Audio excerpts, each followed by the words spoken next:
Sanctus, Sanctus, Sanctus Dominus Deus Sabaoth. Bapak, Ibu, dan saudara-saudariku yang terkasih dalam Tuhan kita Yesus Kristus, salam jumpa kembali, salam sejahtera untuk kita semua. Berkat Allah yang Maha Kuasa senantiasa menyertai kita.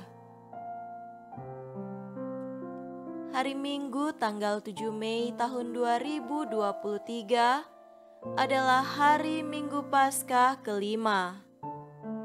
Marilah kita mendengarkan dan merenungkan bacaan-bacaan kitab suci. Bacaan pertama dari Kisah Para Rasul bab 6 ayat 1 sampai 7. Pada masa itu, ketika jumlah murid makin bertambah, timbullah sungut-sungut di antara orang-orang Yahudi yang berbahasa Yunani terhadap orang-orang Ibrani, karena pembagian kepada janda-janda mereka diabaikan dalam pelayanan sehari-hari. Berhubung dengan itu, ke-12 rasul itu memanggil semua murid, berkumpul dan berkata, "Kami tidak merasa puas karena kami melalaikan firman Allah untuk melayani meja.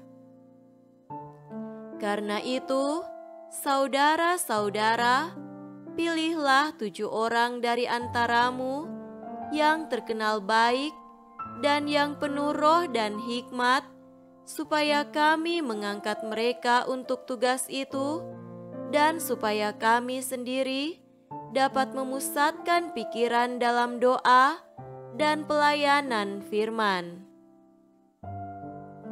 Usul itu diterima baik oleh seluruh jemaat, lalu mereka memilih Stefanus, seorang yang penuh iman dan Roh Kudus, dan Filipus, Prokorus, Nikanor, Timon, Parmenas, dan Nikolaus, seorang penganut agama Yahudi dari Antiokhia.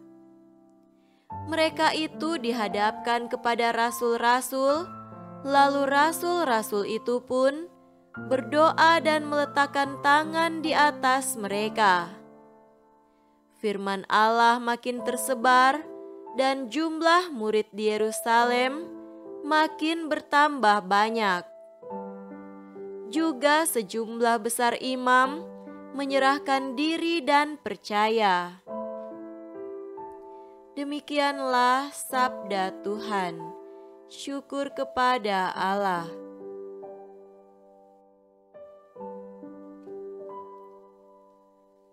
Bacaan kedua dari surat pertama Rasul Petrus bab 2 ayat 4 sampai 9. Dan datanglah kepadanya batu yang hidup itu, yang memang dibuang oleh manusia, tetapi yang dipilih dan dihormat di hadirat Allah. Dan biarlah kamu juga dipergunakan sebagai batu hidup untuk pembangunan suatu rumah rohani bagi suatu imamat kudus, untuk mempersembahkan persembahan rohani yang karena Yesus Kristus berkenan kepada Allah. Sebab ada tertulis dalam kitab suci, "Sesungguhnya Aku meletakkan di Sion sebuah batu yang terpilih, sebuah batu penjuru yang mahal, dan siapa yang percaya kepadanya tidak akan dipermalukan. Karena itu bagi kamu yang percaya, ia mahal, Tetapi bagi mereka yang tidak percaya, batu yang telah dibuang oleh tukang-tukang bangunan telah menjadi batu penjuru, juga telah menjadi batu sentuhan dan suatu batu sandungan. Mereka tersandung padanya karena mereka tidak taat kepada firman Allah, dan untuk itu mereka juga telah disediakan. Tetapi kamulah bangsa yang terpilih, imamat yang rajani, bangsa yang kudus, umat kepunyaan Allah sendiri, supaya kamu memberitakan perbuatan-perbuatan yang besar dari Dia yang telah memanggil kamu keluar dari kegelapan kepada terang-Nya yang ajaib. Demikianlah sabda Tuhan.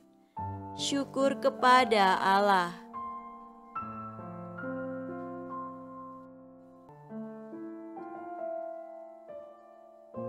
Semoga Tuhan beserta kita sekarang dan selama-lamanya. Inilah Injil suci menurut Yohanes. Dimuliakanlah Tuhan. Injil Yohanes bab 14 ayat 1 sampai 12. Janganlah gelisah hatimu. Percayalah kepada Allah, percayalah juga kepadaku. Di rumah Bapa-Ku banyak tempat tinggal. Jika tidak demikian, tentu Aku mengatakannya kepadamu. Sebab Aku pergi ke situ untuk menyediakan tempat bagimu. Dan apabila Aku telah pergi ke situ dan telah menyediakan tempat bagimu, Aku akan datang kembali dan membawa kamu ke tempatku, supaya di tempat di mana Aku berada, kamu pun berada. Dan kemana Aku pergi, kamu tahu jalan ke situ. Kata Thomas kepadanya, Tuhan, kami tidak tahu kemana Engkau pergi. Jadi bagaimana kami tahu jalan ke situ?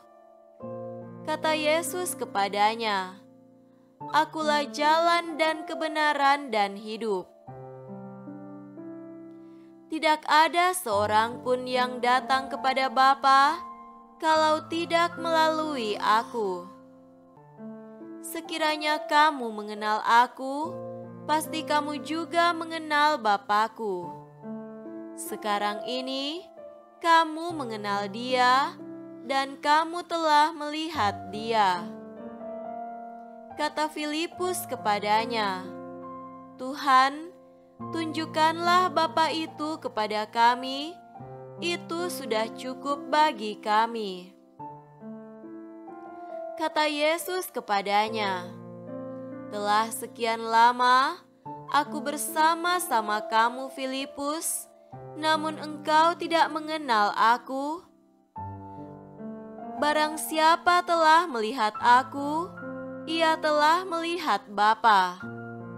Bagaimana engkau berkata, tunjukkanlah Bapa itu kepada kami.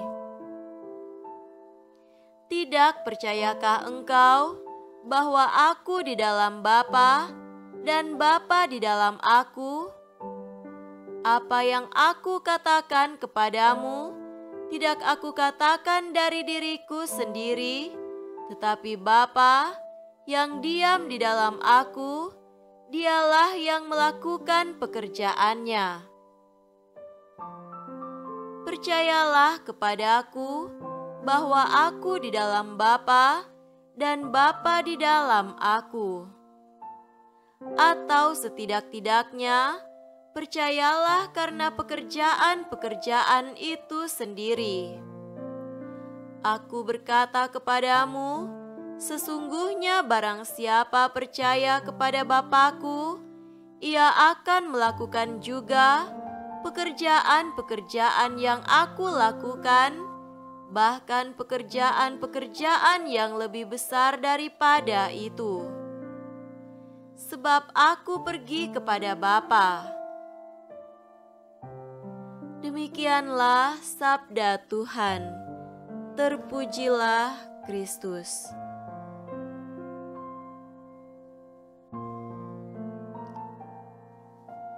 Saudara-saudariku yang terkasih dalam Tuhan kita Yesus Kristus, tema renungan kita pada hari ini adalah Kristus adalah dasar dan jaminan keselamatan. Pada hari Minggu Paskah yang kelima ini, bacaan-bacaan kitab suci berbicara tentang bagaimana hidup di dalam kerajaan Allah bersama dengan dirinya di kemudian hari. Dari topik kunci ini, Yesus selalu menggarisbawahi dua hal yang sangat erat berkaitan. Pertama, ajakan serius kepada para pengikutnya untuk tidak gelisah dan tetap percaya pada Dia dan Bapanya. Itu satu-satunya kekuatan, dasar, dan kunci. Ia menegaskan, "Janganlah gelisah hatimu, percayalah kepada Allah, percayalah juga kepadaku." Lalu, ia melanjutkan, "Di rumah Bapakku banyak tempat tinggal. Jika tidak demikian, tentu aku akan mengatakannya kepadamu. Sebab aku pergi ke situ untuk menyediakan tempat bagimu.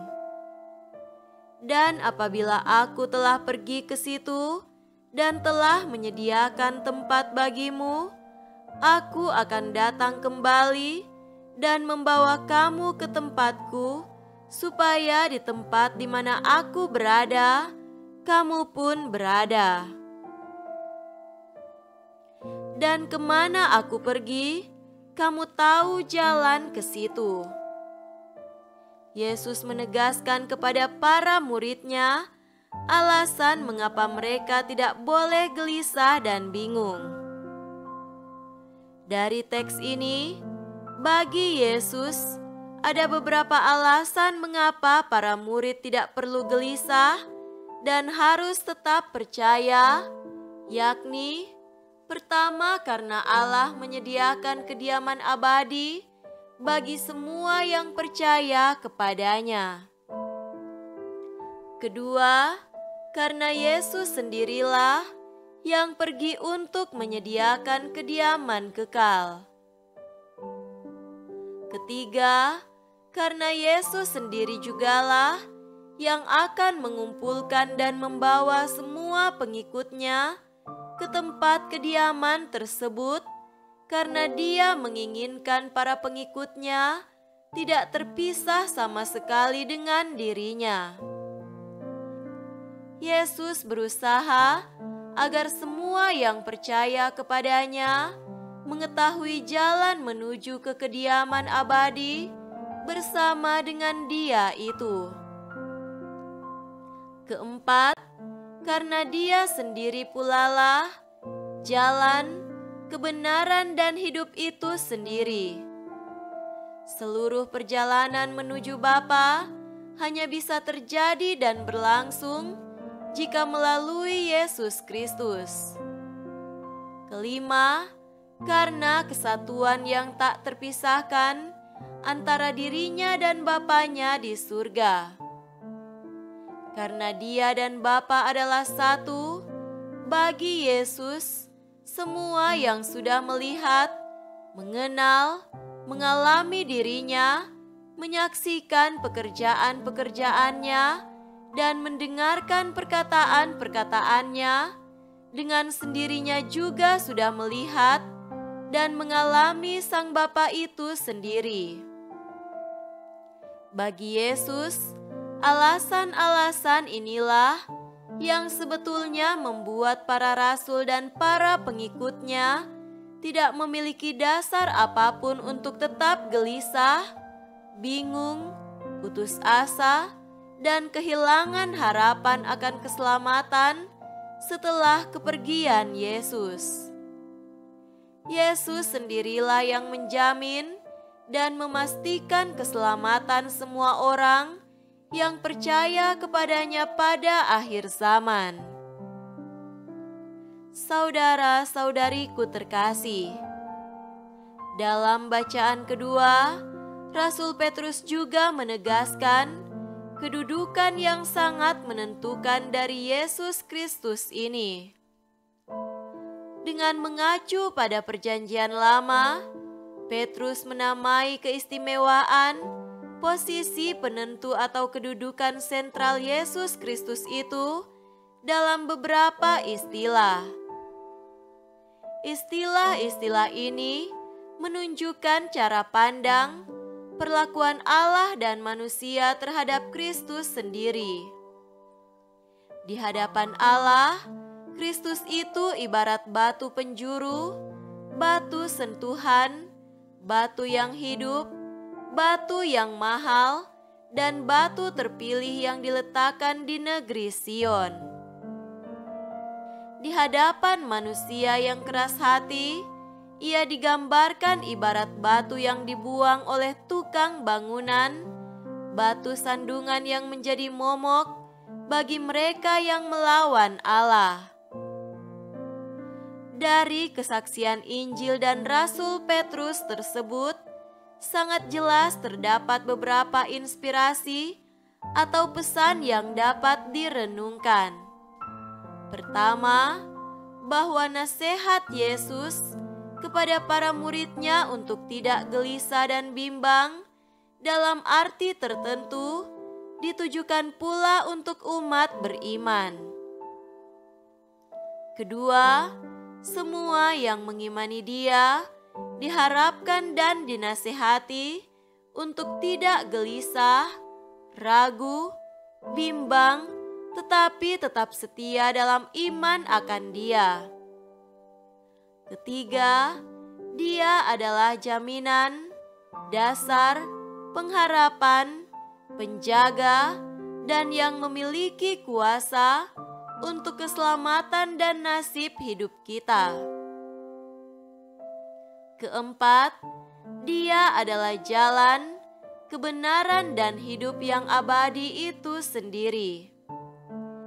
Dengan itu, komitmen, kesetiaan iman, hidup yang benar sesuai dengan kehendak-Nya adalah hal yang tak henti-hentinya harus diperhatikan. Semoga demikian. Amin.